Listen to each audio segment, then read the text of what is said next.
Bismillahirrahmanirrahim. Dear students, welcome to PMDC online lecture room. I am Assistant Professor Mathematics Sidra Kamal from Peshawar Model Degree College. The topic which we are going to discuss today is limit of a function. This topic is taken from second year mathematics book of Peshawar Board and it is from first chapter of the book. First of all, we will define what is limit of a function. So here is the book definition. If f of x is a function of x and c, l are the real numbers, then l is limit of a function f of x if f of x approaches to l when x approaches to c. Simply हम इसको इस तरह से define करते हैं कि जब independent variable x किसी वैल्यू c की तरफ अप्रोच करता है तो उसके रिजल्ट के तौर पर डिपेंडेंट वेरिएबल या x का फंक्शन f ऑफ x जो है वो किसी वैल्यू l की तरफ अप्रोच करे तो हम कहते हैं कि ये l इस फंक्शन की लिमिट है। इसको हम सिंबॉलिकली इस तरह से लिखते हैं limit x tends to c f of x is equal to l। इस आइडिया को क्लियर करने के लिए हम एक एग्जाम्पल को एक्सप्लेन करते हैं। आप यहाँ पर देख सकते हैं ये गिवन फंक्शन है f of x is equal to x square minus 4 divided by x minus 2।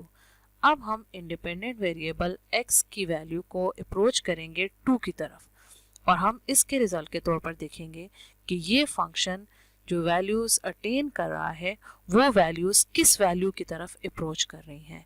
जैसे जैसे इंडिपेंडेंट वेरिएबल की वैल्यूज़ हम 2 के करीब से करीब तर करते जाएंगे, ये फंक्शन किसी वैल्यू की करीब से करीब तर अगर होता जाता है इस तरह से कि उसके करीब से करीब वैल्यू अटेन करता जाता है तो वो वैल्यू इस फंक्शन की लिमिट कहलाई जाएगी। इस आइडिया को क्लियर करने के लिए यहाँ हमने एक टेबल की हेल्प ली है। आप देख सकते हैं इसमें फर्स्ट कॉलम में हमने वो वैल्यूज़ ली हैं जो कि 2 से छोटी हैं और थर्ड कॉलम में हमने वो वैल्यूज़ ली हैं जो कि 2 से बड़ी हैं और उनके रिजल्ट के तौर पर हमने सेकंड और फोर्थ कॉलम में फंक्शन की अटेन वैल्यूज़ को चेक किया है। आप देख सकते हैं जब हमने x की वैल्यूज़ 2 से छोटी ली यानी हमने यहाँ पर 1 वैल्यू ली तो हमारे पास फंक्शन की वैल्यू आई है, फंक्शन का आउटपुट आया है 3। जब हमने x की वैल्यू 1.5 ली तो ये वैल्यू हमारे पास आई है 3.5। जब हमने x की वैल्यू 1.9 ली तो ये वैल्यू हमारे पास आई है 3.9। आप स्लोली एंड ग्रेजुअली इसको देखें कि जैसे जैसे हम फर्स्ट कॉलम वाली वैल्यूज़ को 2 से करीब तर करते जा रहे हैं तो उसके रिजल्ट के तौर पर सेकंड कॉलम में f ऑफ x की जो वैल्यूज़ हैं ये 4 के करीब से करीब तर हो रही हैं। इस प्रोसेस को हम जितना आगे बढ़ाते जाएंगे ये हमारे पास आउटपुट 4 के उतना करीब से करीब तर होता जाएगा। सिमिलरली जब हम x की वैल्यूज़ 2 से बड़ी लेते हैं और उनको 2 की तरफ क्लोज टू क्लोज करते जाते हैं तो उसके रिजल्ट के तौर पर हम यहाँ पर f ऑफ x का जो आउटपुट है इसको चेक करेंगे। आप देख सकते हैं यहाँ पर हमने जब x की वैल्यू 3 ली है तो फंक्शन की वैल्यू आई है 5। जब हमने x की वैल्यू ली है 2.5 तो f ऑफ x की वैल्यू है 4.5। सिमिलरली हमने जब x की वैल्यू ली है 2.1 तो फंक्शन की वैल्यू आई है 4.1। आप देख रहे हैं जैसे जैसे हम आगे वैल्यूज़ 2 के करीब से करीब तर करते जा रहे हैं वैसे ही हमारे पास आउटपुट में वैल्यूज़ जो हैं 4 के करीब से करीब तर होती जा रही हैं। तो हम देख रहे हैं कि अगर हम 2 के राइट साइड से या लेफ़्ट साइड से मीन्स कि 2 से बड़ी या 2 से छोटी वैल्यूज़ जो भी हम x को असाइन करते हैं उसके रिजल्ट के तौर पर फंक्शन एक ही वैल्यू 4 की तरफ जो है करीब से करीब तर होता जा रहा है। सो it can be easily seen in the table that when we take values closer and closer to 2 on both sides the function f of x gets closer and closer to 4।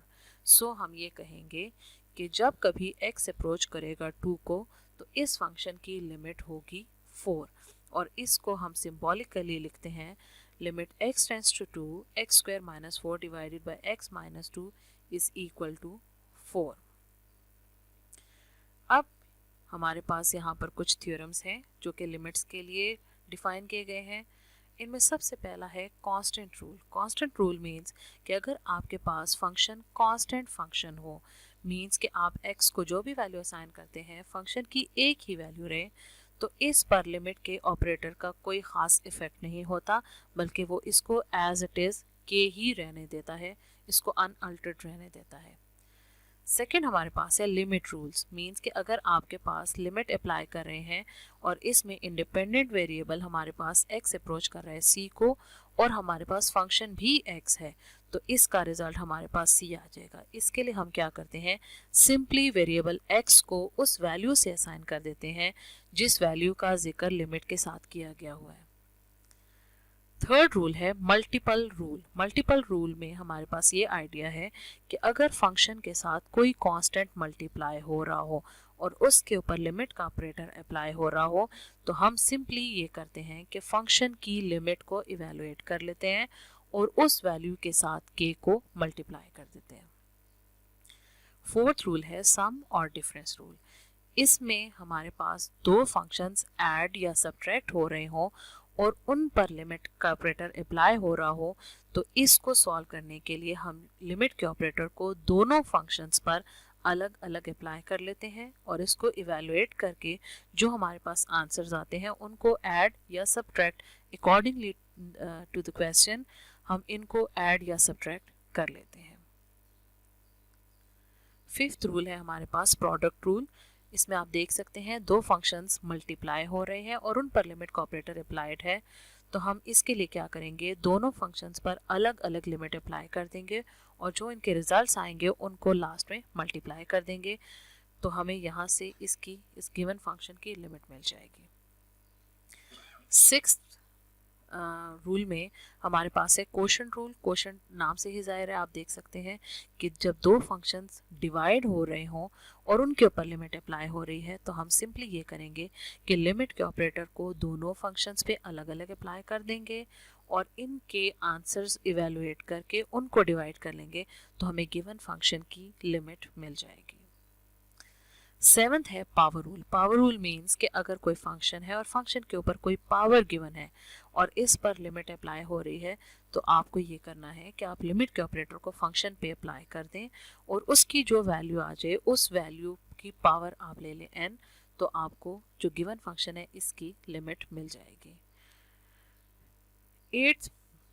Eight rule में हमारे पास है equal function rule कि अगर आपके पास दो functions same हो, equal हो, तो फिर अगर आप एक ही इंडिपेंडेंट वेरिएबल और एक ही अप्रोच उसकी लेकर अगर आप दोनों पर ये ऑपरेटर अप्लाई करते हैं, तो तब भी दोनों का आंसर जो है वो सेम आएगा। इसके लिए यहाँ पे मैंने कुछ सिंपल सी एग्जांपल सॉल्व की हैं, आप इनको देख सकते हैं और इससे अपना आइडिया क्लियर कर सकते हैं। आप देख सकते हैं फर्स्ट एग्जांपल में हमें कह रहे हैं evaluate limit x tends to 2 x square plus 3x minus 7। यहाँ पे आप देख सकते हैं कि ये टर्म्स जो हैं हमारे पास जो कि x के फंक्शंस हैं ये ऐड भी हो रहे हैं और सब्ट्रैक्ट भी हो रहे हैं। इसमें एक कांस्टेंट मल्टीपल भी मौजूद है और एक कांस्टेंट फंक्शन जो लास्ट में 7 है कांस्टेंट फंक्शन वो भी मौजूद है। तो यहाँ पर हमारे वो जो रूल्स हम लोगों ने अभी किए हैं उनमें से सम और डिफरेंस रूल भी अप्लाई हो जाएगा, कांस्टेंट मल्टीपल रूल भी अप्लाई होगा एंड कांस्टेंट लिमिट वाला रूल भी इस पे अप्लाई हो जाएगा।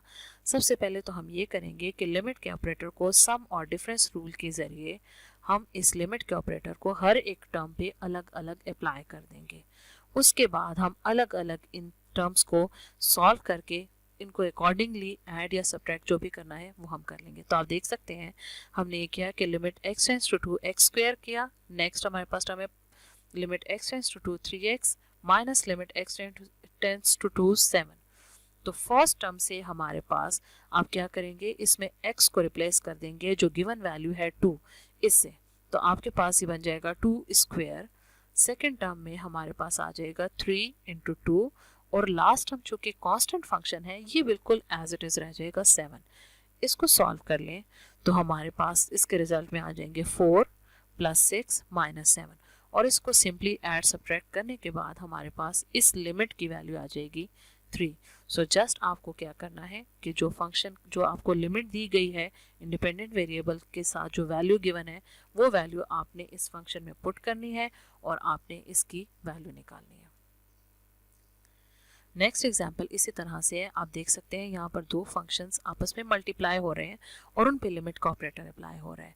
तो आप लोगों ने यहाँ पर जो प्रोडक्ट रूल हमने किया है उसको अप्लाई करना है। आपने ये करना है कि लिमिट के ऑपरेटर को दोनों फंक्शंस पर अलग अलग अप्लाई कर दें और फिर आप जो वैल्यू 3 गिवन है ये 3 वैल्यू x की जगह पे लगा देंगे। तो आपके पास फर्स्ट टर्म से आ जाएगा 3 + 5 और सेकेंड टर्म से आपके पास आ जाएगा 2 × 3 - 7 और इन टर्म्स को जब आप सॉल्व कर लेंगे तो आपके पास इसका आंसर आ जाएगा -8 और ये इस फंक्शन की रिक्वायर्ड लिमिट है। इसी तरह से मैंने थर्ड एग्जाम्पल सॉल्व की है। आप देख सकते हैं ये हमारे पास 2 फंक्शंस का कोशेंट है। तो इसके लिए हम क्या करेंगे, हम यहाँ पर कोशेंट, सम और डिफरेंस रूल ये सारे यहाँ पे अप्लाई हो रहे हैं। आप देख सकते हैं इसके लिए हम सबसे पहले तो ये करेंगे कि लिमिट का ऑपरेटर न्यूमरेटर और डिनोमिनेटर की हर एक टर्म पर अलग अलग अप्लाई कर दें और इसके बाद सिंपली जो z के लिए वैल्यू गिवन है कि z अप्रोच कर रहा है 1 को, हमने z को रिप्लेस कर देना है इस वैल्यू 1 से। तो हमारे पास आ जाएगा 1² + 1 - 3 डिवाइडेड बाय 1 + 1 और जब आप इस टर्म को सॉल्व करें तो आपके पास यहाँ से आंसर आ जाएगा -1/2 और ये इस फंक्शन की रिक्वायर्ड लिमिट है। इसी तरह से हमने एक और एग्जांपल की है जिसमें हमें लिमिट गिवन है x अप्रोचेस टू -2 और फंक्शन गिवन है x² - 3x - 2 index 3। Index 3 means कि इस फंक्शन की पावर है 1/3। तो मैं आपके साथ डिस्कस कर चुकी हूँ पावर रूल में कि आपने ये करना है लिमिट के ऑपरेटर को इस पावर को अपनी जगह पे रहने दें और इस लिमिट के ऑपरेटर को ब्रैकेट के अंदर मौजूद इस फंक्शन की हर एक टर्म पे अलग अलग अप्लाई कर दें और इसके बाद जो आपके पास सम और डिफरेंस रूल है और कांस्टेंट मल्टीपल रूल है वो अप्लाई करते हुए आप इसको सिंपली ये वैल्यू असाइन कर दें। x टेंड्स टू -2 जो गिवन है तो आपने x को रिप्लेस करना है -2 से। तो ये आपके पास रिजल्ट आ जाएगा -2² - 3 × -2 होल पावर 1/3। ये सिंपली ब्रैकेट के अंदर वाली वैल्यूज़ को सॉल्व कर लें और उसके बाद उसकी पावर 1/3 जब आप इवेलुएट करेंगे तो आपके पास इसका आंसर आ जाएगा 2 जो कि इस फंक्शन की रिक्वायर्ड लिमिट है। अब हमारे पास यहाँ पे जो प्रॉब्लमैटिक केसेस हैं लिमिट्स के वो हैं इनडिटर्मिनेट केसेस। इनडिटर्मिनेट केसेस कौन से हैं, जिनमें जब हम जो लिमिट हमें गिवन होती है जब ये अप्लाई करते हैं तो हमारे पास कुछ इस किस्म की केसेस बनते हैं जिनमें एक हमारे पास है 0/0, ∞/∞, 0∞, ∞/0। अगर सिंपल 0 आता है इट्स ओके, अगर सिंपल इन्फिनिटी आता है इट्स ओके, लेकिन अगर 0/0 एट द सेम टाइम आ गया, ∞/∞ सेम टाइम आ गया, 0∞, ∞/0 और इस तरह के कुछ और भी केसेस हैं जो कि आपके कोर्स में शामिल नहीं है। आपके कोर्स में ये 2 केसेस डिस्कस किए गए हैं, पहले 2 केसेस 0/0 एंड ∞/∞। तो हम इनके केसेस को डिस्कस करेंगे और इनके मेथड्स को हम डिस्कस करेंगे जो कि इनको सॉल्व करने के लिए हम यूज़ करेंगे। सबसे पहले हमारे पास मेथड 1 है। इस मेथड को कहते हैं फ्रैक्शन रिडक्शन या हम इसको कहते हैं कैंसलिंग कॉमन फैक्टर। इसमें आपके पास एक एग्जांपल यहाँ पे मैंने सॉल्व किया, आप देख सकते हैं evaluate limit x tends to 2 x² + x - 6 divided by x - 2। अब आप देख सकते हैं कि अगर हम ये लिमिट जो गिवन है x टेंड्स टू 2 अगर ये हम इसमें डायरेक्टली सब्स्टिट्यूट करें तो हम देख सकते हैं कि ये हमारे पास न्यूमरेटर और denominator at the same time दोनों 0 बन रहे हैं। सो हमारे पास एक इनडिटर्मिनेट केस बन रहा है और हमें इसको अवॉइड करके इस फंक्शन की लिमिट को इवेलुएट करना है। उसके लिए हम क्या करते हैं, आपने यहाँ पर इस फंक्शन को देखना है, इस फंक्शन में न्यूमरेटर या डिनोमिनेटर दोनों में से जो भी फैक्टराइजेबल हो। समटाइम्स आपके पास कोई ऐसा फंक्शन आ सकता है जिसमें न्यूमरेटर और डिनोमिनेटर दोनों फैक्टराइजेबल हो, तो आपने दोनों को फैक्टराइज करना होगा, या फिर अगर इन दोनों में से कोई एक जो भी फैक्टराइजेबल है उसको फैक्टराइज करें। अगर आप ये क्वेश्चन सही कर रहे हैं और फैक्टराइजेशन सही कर रहे हैं तो आपको ज़रूर न्यूमरेटर और डिनोमिनेटर में एक कॉमन फैक्टर नज़र आएगा जो कि कैंसिल हो सकेगा, और जब आप ये कॉमन फैक्टर कैंसिल कर देंगे आपके पास इस लिमिट को आप इस 0/0 केस से निकाल लेंगे। तो यहाँ पर आप देख सकते हैं कि ये कॉमन फैक्टर हमारे पास x माइनस 2 आ रहा था, जिसको कैंसिल करने के बाद सिंपली हमारे पास जो लिमिट रह गई है, लिमिट के लिए जो फंक्शन रह गया है, जब हम इस पर लिमिट अप्लाई करते हैं तो यहाँ पर हमें 0/0 केस नज़र नहीं आ रहा। तो सिंपली हमने यहाँ पर कॉमन फैक्टर कैंसिल किया, इस पे ये लिमिट अप्लाई की और यहाँ से हमें इस गिवन फंक्शन की रिक्वायर्ड लिमिट मिल गई जो कि 5 है। सेकेंड मेथड हमारे पास फॉर 0/0 केस है फंक्शन रैशनलाइजेशन। ये उन केसेस में है जहां पर हमारे पास न्यूमरेटर और डिनोमिनेटर दोनों में से कोई भी फैक्टराइजेबल ना हो, बल्कि आपको एक ऐसी टर्म नज़र आए जिसमें रेडिकल एक्सप्रेशन या स्क्वायर रूट वाली एक्सप्रेशन आपको नज़र आ रही हो। तो आप लोगों ने इस किस्म के केस में क्या करना है, इस चीज़ को समझने के लिए मैंने यहाँ पे एक एग्जांपल सॉल्व किया है, आप देख सकते हैं। और इसमें मैंने थोड़ा डिस्क्रिप्शन भी दी है कि अगर यहाँ पर डायरेक्टली हम x = 4 पुट करें तो हम देख सकते हैं कि ये 0/0 केस बन रहा है। अगर ये 0/0 केस नहीं बन रहा तो सिंपली आप ये लिमिट पुट करें, लेकिन अगर 0/0 केस बन रहा है तो फिर हमें इसको सॉल्व करने के लिए मेथड 2 अप्लाई करना होगा। मेथड 2 में हमने क्या करना है कि हम वो टर्म जिसमें कि रेडिकल एक्सप्रेशन मौजूद है, आपने इस टर्म का कॉन्जुगेट मीन्स कि आपने सेम टर्म ही लेनी है, बट इसमें स्क्वायर रूट वाली टर्म और दूसरी टर्म के दरमियान जो साइन मौजूद है उसके ऑपोजिट साइन वाली टर्म आपने लेनी होगी। जैसे कि मैंने यहाँ पे ये स्लाइड पर लास्ट लाइन में लिया है, आप देख सकते हैं मैंने स्क्वायर रूट x + 2 लिया है जो कि कॉन्जुगेट बनता है स्क्वायर रूट x - 2 का, और मैंने इसके साथ इसको at the same time multiply भी किया है और डिवाइड भी किया है। अब इस मल्टीप्लिकेशन से हमारे पास एक टर्म न्यूमरेटर से मल्टीप्लाई हो जाएगी और एक टर्म डिनोमिनेटर से मल्टीप्लाई होगी। न्यूमरेटर वाले टर्म्स को अगर आप यहाँ पर गौर से देखें तो ये हमारे पास a - b × a + b जैसी बन रही हैं। तो आप देख सकते हैं, आपको ये फॉर्मूला पता है कि a - b × a + b = a² - b²। तो इस तरह से ये जो न्यूमरेटर वाली टर्म्स हैं ये आपके पास बन जाएंगी √x² - 2² और डिनोमिनेटर वाली टर्म्स को हम एज इट इज़ रहने देते हैं। अब जब न्यूमरेटर वाली टर्म्स को हम सिंप्लीफाई करें तो आप देख सकते हैं √x के स्क्वायर से आपके पास x आ जाएगा और 2 के स्क्वायर से आपके पास 4 आ जाएगा। तो यहाँ पर अगेन अगर आप ये क्वेश्चन सही कर रहे हैं तो एक कॉमन फैक्टर न्यूमरेटर और डिनोमिनेटर में आपको नज़र आएगा जो कि कैंसिल हो जाएगा, और इसके कैंसिल होने के साथ ही आप इस 0/0 केस से छुटकारा पा लेंगे।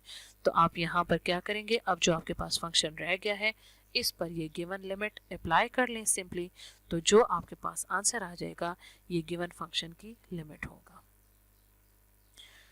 थर्ड केस हम देखते हैं। थर्ड हमारे पास मेथड है जो कि इन्फिनिटी बाय इन्फिनिटी केस के लिए है। तो इन्फिनिटी बाय इन्फिनिटी केस के लिए आप देख सकते हैं यहाँ पे एक एग्जांपल मैंने ली है, इसके लिए ये एक मेथड है, आप देख लें। ये हमारे पास अगर हम यहाँ पे डायरेक्ट लिमिट अप्लाई करते हैं तो ये इन्फिनिटी बाय इन्फिनिटी केस बनता है। तो इस किस्म के क्वेश्चंस को सॉल्व करने के लिए हम ये करते हैं कि न्यूमरेटर और डिनोमिनेटर में जो वेरिएबल x या z या t जो भी आपको क्वेश्चन में गिवन है उसको विद हाईएस्ट पावर न्यूमरेटर और डिनोमिनेटर दोनों में से कॉमन निकालें। जैसे कि मैंने इसके सॉल्यूशन में नेक्स्ट स्टेप में किया है, आप देख सकते हैं मैंने x² कॉमन निकाला है न्यूमरेटर के टर्म में से भी और x² कॉमन निकाला है डिनोमिनेटर के टर्म्स में से भी। तो यहाँ पर न्यूमरेटर की टर्म आपके पास जो x² के कॉमन लेने के बाद बन गई है वो है 3 + 2/x² एंड डिनोमिनेटर की टर्म आ गई है x² × 1 + 1/x²। नेक्स्ट स्टेप में आप x² और x² आप देख रहे हैं, चूंकि ये न्यूमरेटर और डिनोमिनेटर दोनों में कॉमन आ रहा है, इसको हम कैंसिल कर देंगे और अब जो एक्सप्रेशन आपके पास रह गई है इसके ऊपर सिंपली आप लिमिट अप्लाई कर लें। और जब आप लिमिट अप्लाई करेंगे तो आप यहाँ पर देखते हैं कि आपके पास न्यूमरेटर की फर्स्ट टर्म के बाद जो सेकेंड टर्म आ रही है, इस टर्म में जब आप x को रिप्लेस करेंगे इन्फिनिटी से तो आपके पास कुछ इस किस्म की एक्सप्रेशन बन जाएगी c/∞। और हम जानते हैं कि समथिंग डिवाइडेड बाय इन्फिनिटी, जब भी आप कोई नॉन ज़ीरो रियल नंबर लेंगे और उसको इन्फिनिटी पे डिवाइड करेंगे तो आपके पास इसका आंसर 0 आ जाएगा। तो यहाँ पर आपके पास न्यूमरेटर के टर्म 2/x² जब आप लिमिट अप्लाई कर लेंगे तो ये बन जाएगी 0, और डिनोमिनेटर में आपके पास जो सेकेंड टर्म है 1/x², जब आप इस पे लिमिट अप्लाई करेंगे तो ये भी बन जाएगी 0। तो आपके पास यहाँ से इस फंक्शन की जो लिमिट है वो आ जाएगी 3। होप कि आपको ये सब मेथड समझ आए हों। अगर इन मेथड से रिलेटेड या इस टॉपिक से रिलेटेड अगर आपकी कोई क्वेरीज या कोई सजेशंस हैं तो आप दिए हुए ईमेल एड्रेस पर आप बता सकते हैं या फिर व्हाट्सएप नंबर पे आप शेयर कर सकते हैं। Thank you so much for watching this video. इस टॉपिक में मज़ीद और भी कुछ चीज़ें हैं, लेकिन इस टॉपिक के जो बेसिक्स हैं उसके लिए यहाँ तक काफ़ी है। नेक्स्ट हम इफ़ पॉसिबल हम दूसरी वीडियो में हम आपको इसकी मज़ीद और डिटेल भी डिस्कस कर देंगे।